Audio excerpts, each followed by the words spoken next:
우리 서로 축복하면서 인사하시겠습니다. 하나님은 당신을 사랑하십니다. 아멘. 오늘 2절 말씀에 주님께서 말씀하시지요. 성령이 말씀하십니다. 내가 불러 시키는 일을 위하여 바나바와 사울을 따로 세우라. 주님께서 불러 시키시는 그 일이 무엇입니까? 그게 바로 오늘 사도행전 13장에 일어난 일이지요. 바로 역사상 처음으로 선교사를 파송하게 되어졌어요. 선교의 역사가 시작되어진 것입니다.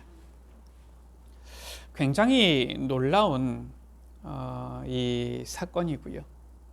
또 이 놀라운 사건이 시작되어진 이 시간표지요. 주님께서 불러시키시는 일을 위하여서 바나바와 사울을 따로 세웠는데, 저 유대인들의 이 가지고 있던 잘못된 틀이지요. 완전히 깨진 겁니다. 이제 본격적으로 이방인에게, 이방 민족에게 복음을 증거하기 시작한 거예요. 선교의 역사가 시작되어진 것이지요. 이것이 바로 주님께서 우리를 부르셔서 시키시는 일인 것입니다. 첫 번째입니다. 하나님께서는 우리를 향하여서 놀라운 계획을 가지신 거예요. 그리고 부르신 것입니다. 오늘 말씀에 보면은 내가 불러 시키는 일을 위하여 라고 했어요. 주님께서 부르셨다라고 말씀하고 있죠. 참 굉장히 우리가 말씀 하나하나 살펴볼 때 중요한 부분입니다. 하나님께서 우리를 부르셨어요. 그것을 우리가 콜링이라고도 하고 소명 이렇게 말하는 것이지요. 이 소명, 부름받은 자가 바로 구원받은 하나님의 자녀요. 이 소명, 부름받은 자가 또한 주의 일을 감당할 자인 것이지요. 이렇게 하나님은 놀라운 계획을 가지시고 부르시는데, 우리를 부르실 때에도 똑같이 우리를 향한 놀라운 계획을 가지고 부르셨다라는 거예요.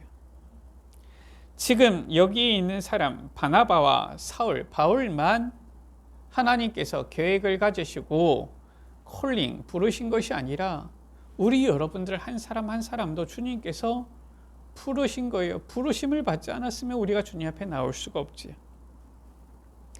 언제부터 우리를 부르셨습니까? 우리를 향한 계획이에요. 디모데후서 1장 9절 말씀이지요. 하나님이 우리를 구원하사 거룩하신 소명으로 부르심은 영원 전부터 그리스도 예수 안에서 우리에게 주신 은혜대로 하심이라라고 했어요. 우리의 행위 때문에 하나님께서 우리를 부를까 말까 이게 아닙니다. 우리의 행위대로 하심이 아니요 라고 말씀하고 있죠. 우리를 부르실 때는 오직 자기의 뜻과 라고 말씀하고 있어요. 오직 하나님께서 하나님의 이 뜻대로, 하나님의 이 절대 주권 속에서 우리를 영원 전부터 아시고 부르셨다라는 거예요. 우리를 부르사 우리에게 하시려는 일이 무엇입니까? 빌립보서 2장 13절에 너희 안에서 행하시는 이는 하나님이시니 자기의 기쁘신 뜻을 위하여 너희에게 소원을 두고 행하게 하신다라고 했어요. 주님께서 우리를 부르사 우리 안에서 행하시는데, 우리에게 주님의 기쁘신 뜻을 위하여서 우리로 하여금 그것을 소원으로 두고 행하게 하신다. 영원 전부터 우리를 아신 하나님께서는 기쁘신 뜻을 위해서 우리를 부르셨는데, 그것을 우리의 소원으로 두고 행하게 하신다라는 거예요. 이게 바로 콜링, 소명입니다. 이처럼 하나님께서는 우리를 충동적으로, 감정적으로 부르신 게 아니에요. 영원 전부터 하나님의 이 뜻과 기쁘신 뜻을 위하여서 우리를 부르셨다라는 것이지요. 자, 우리를 부르실 때입니다. 우리를 싫어하면서 부르신 게 아니에요. 마가복음 3장 13절 말씀이지요. 자기가 원하는 자들을 부르시니 나온지라 라고 말씀하고 있어요. 예수님께서 제자들을 부르실 때 원하는 자들을 부르셨고 그들을 또한 이에 12를 세우셨으니 제자로 세우신 거예요. 지금도 마찬가지입니다. 예수님께서 우리를 부르셨는데 하나님께서 우리를 부르셨다. 예수님께서 우리를 부르신 것이잖아요. 주님께서 우리를 부르실 때에 어떻게 부르신 것이냐? 주님께서 우리를 원하셔서 부르신 거예요. 우리가 특별하게 뭘 잘해야 되니까 잘하겠다고 약속을 하고서 부름받은 게 아니라 주님께서 우리 자체를, 우리의 이 모습 이대로를 원하셔서 부르셨다. 그래서 신앙생활은 특별하게 우리가 뭘 애쓰는 게 아닙니다. 물론 주의 말씀을 따라 순종하며 나아가는 것이지요. 그런데 그것이 우리의 소원이 되고 기쁨이 되어지면 그거는 애쓰는 게 아니에요. 주님께서는 우리의 모습 이대로를 아시고 원하시어서 부르시고서 이에 12를 세우셨으니 제자들을 세우신 것처럼 우리를 그의 제자로 세우시는 것입니다. 왜냐? 하나님의 놀라운 계획 속에서. 그래서 우리가 나를 향하신 주님의 계획을 발견할 때에 우리가 깨닫게 되어지는 거예요. 나를 부르신 그 소명, 나를 부르실 때의 그 하나님의 뜻, 천명, 그리고 그 안에서 이제는 내가 소원을 두고 행해야 할 일, 사명, 이걸 깨닫게 되어지는 겁니다. 어떻게 보면은 이것이 우리의 삶의 이유요, 목적이요, 모든 것이지. 어떻게 보면은 그리스도 복음이 모든 것입니다.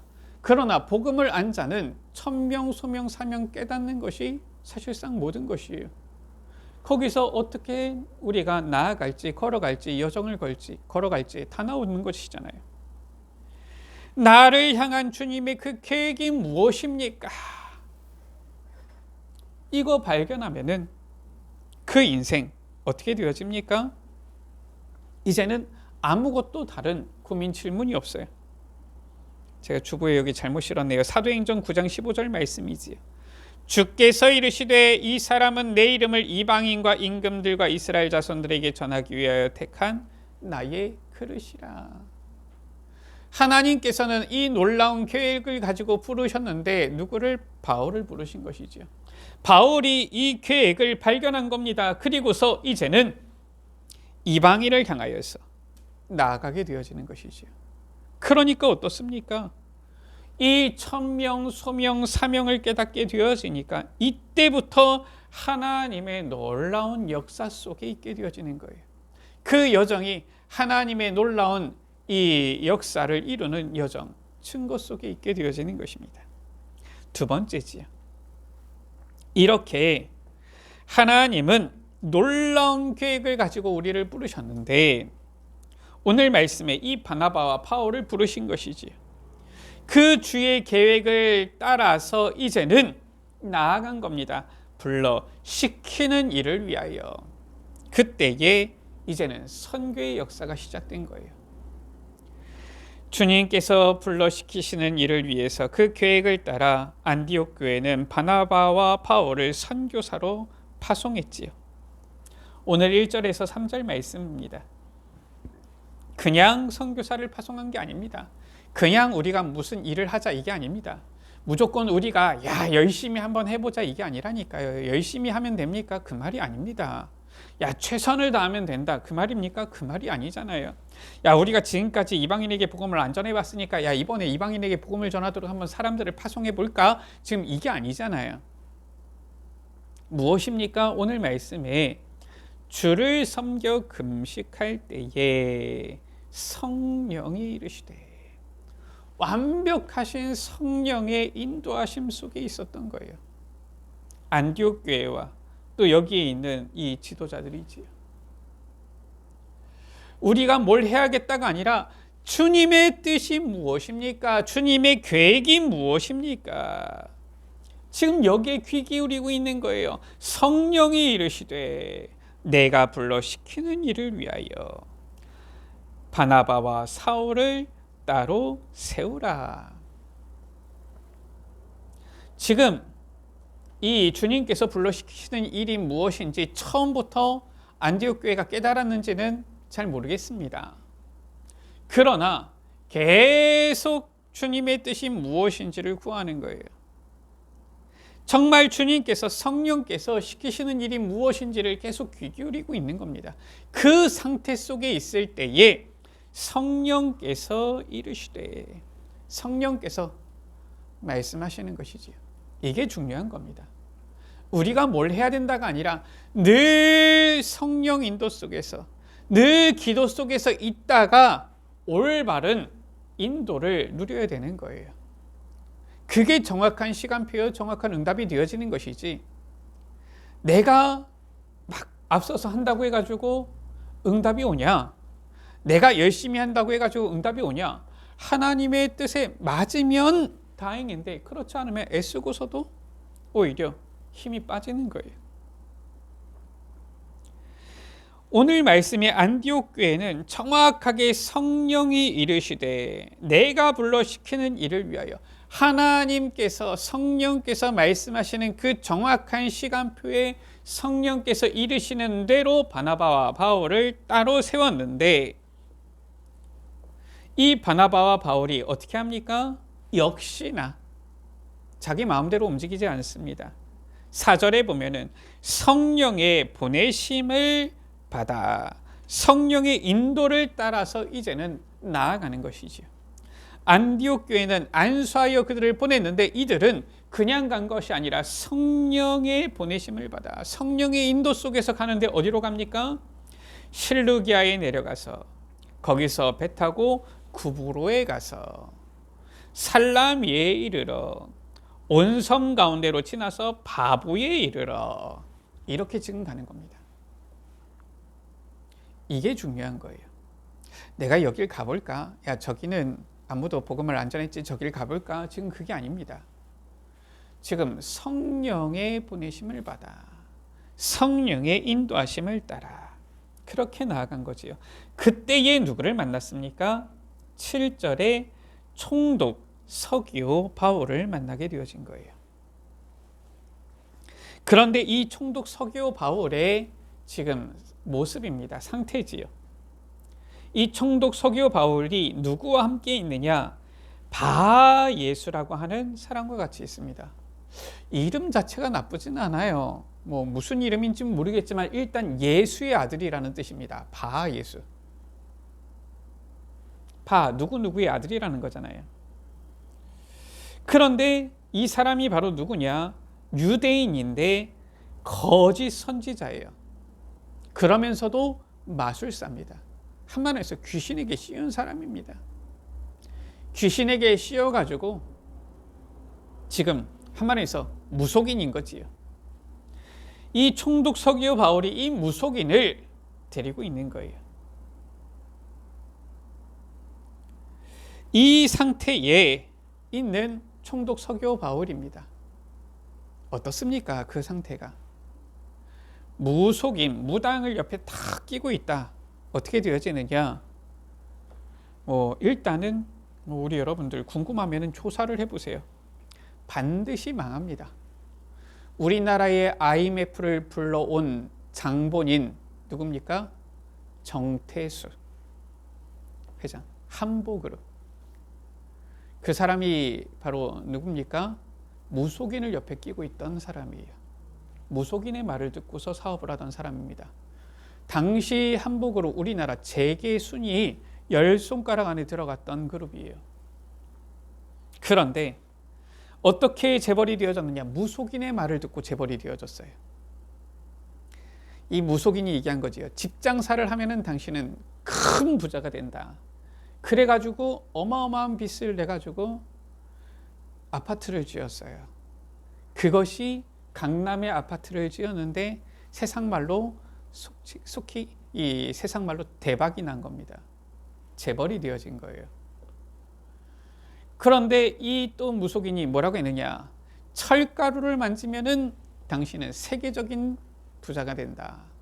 그래가지고 그 당시 때, 지금부터 언제입니까? 지금부터 한 35년 정도 되지요. 35년, 40년 전 되지요. 자기 자본 5천억 밖에 없는데 10배 이상, 그 당시에 5조 이상을 끌고 왔어요. 빌려온 겁니다. 아니, 일반 사람은 그렇게 빚을 못 내잖아요. 그렇잖아요. 아니, 우리 여러분들이 가지고 있는 돈이 100만 원밖에 없는데 누가 여러분에게 1억을 빌려줍니까? 그렇지가 않아요. 아니, 뭐 가지고 있는 게 따로 없는데, 뭐 직장도 없고 다른 것도 없는데 그렇게 빌려줍니까? 아니잖아요. 아니, 이 회사가 가치가 5천억, 가지고 있는 자기 자본금이 5천억밖에 안 돼요. 근데 희한하지요. 그 당시 때는 또 그랬어요. 이리저리 하니까 5조 이상을 끌고 왔는데, 그렇게 해가지고 철강소를 만드는데 부도가 딱 나버렸잖아요. 이 5조가 지금은 뭐 작게 보입니까? 그 당시 때 우리나라가 IMF에서 빌린 돈이 불과 뭐 큰 돈이 아니라니까요. 뭐 한 10조 뭐 좀 그 언저리 내외예요. 그렇게 뭐 많이 빌린 게 아닙니다. 근데 그 당시 때는 나라가 그 순간이 되어진 거예요.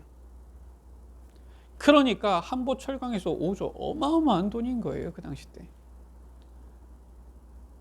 한마디에서 나라 전체가 부도 났을 때에도 한 10몇 조 정도밖에 안 되는데 거의 뭐 한 절반 아니면 3분의 1 정도를 한보철강 혼자서 다 말아먹은 거니까요.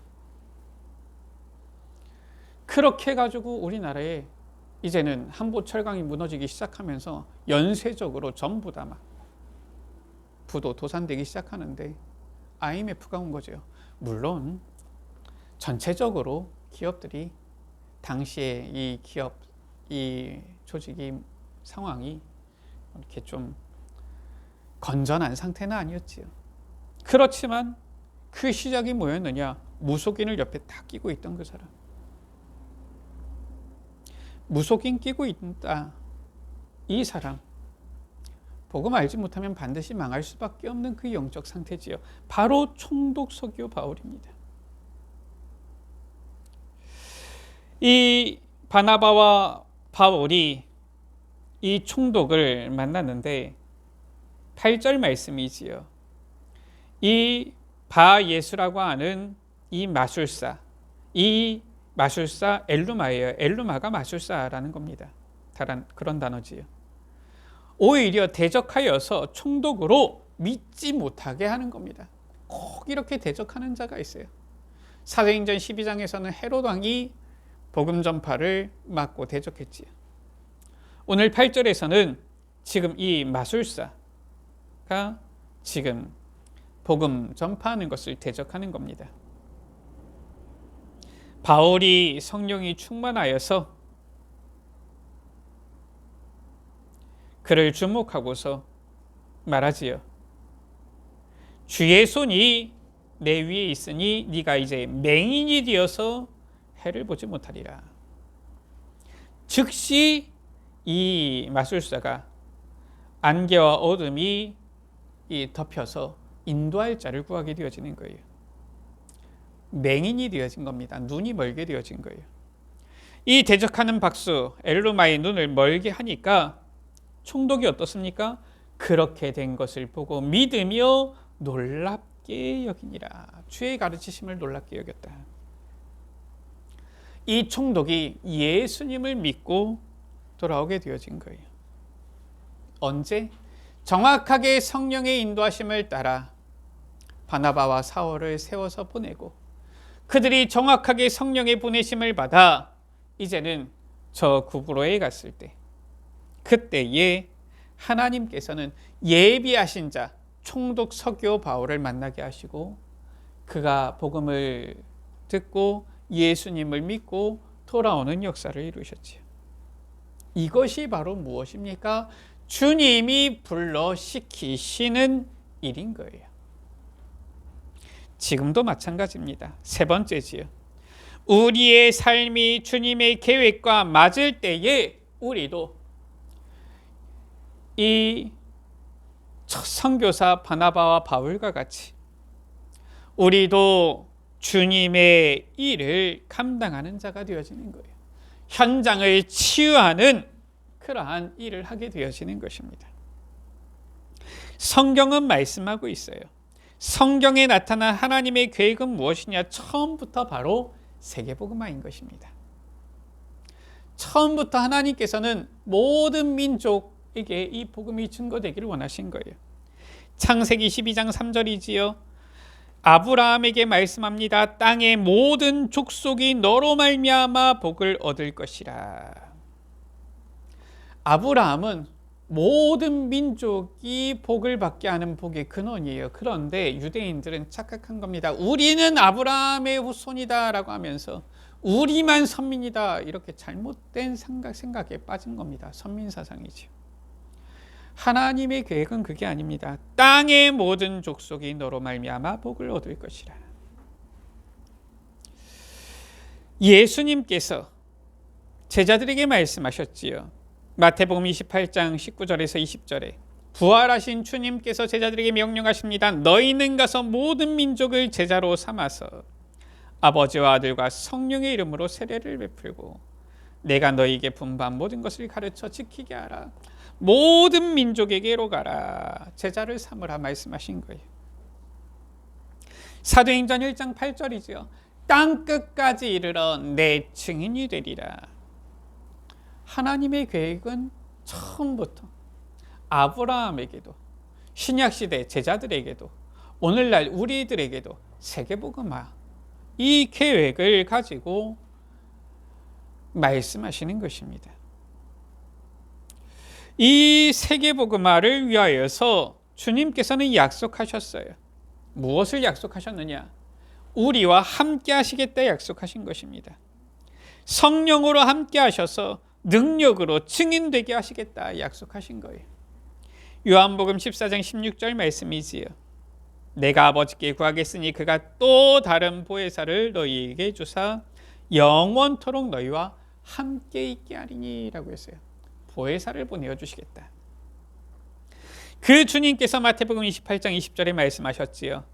볼지어다 내가 세상 끝날까지 너희와 항상 함께 있으리라. 우리와 함께 하시겠다. 어떻게 함께 하십니까? 사도행전 1장 8절에 오직 성령이 너희에게 임하시면 너희가 권능을 받고 땅끝까지 이르러 내 증인이 되리라.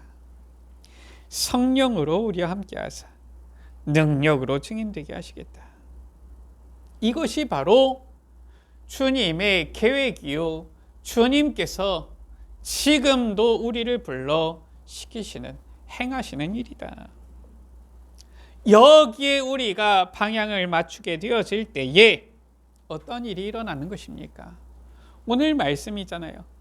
바나바와 바울이 내가 불러시키는 일을 위하여, 주님의 그 불러시키는 일을 위하여서 이제는 쓰임받게 되어졌을 때에, 그때에 이제 그리스도의 복음의 빛이 비추게 되어진 것이고요. 빛이 비치니까 흑암은 결박되게 되어진 것이고요. 저 엘루마 맹인이 되어서 눈이 어두워져서 보지 못하게 되어졌고요. 그리고 어떻게 되어졌습니까? 총독 서교 바울은 그것을 보고 믿으며 주의 가르치심을 놀랍게 여기니라. 현장이 치유되어지는 거예요. 살아나게 되어진 것이지.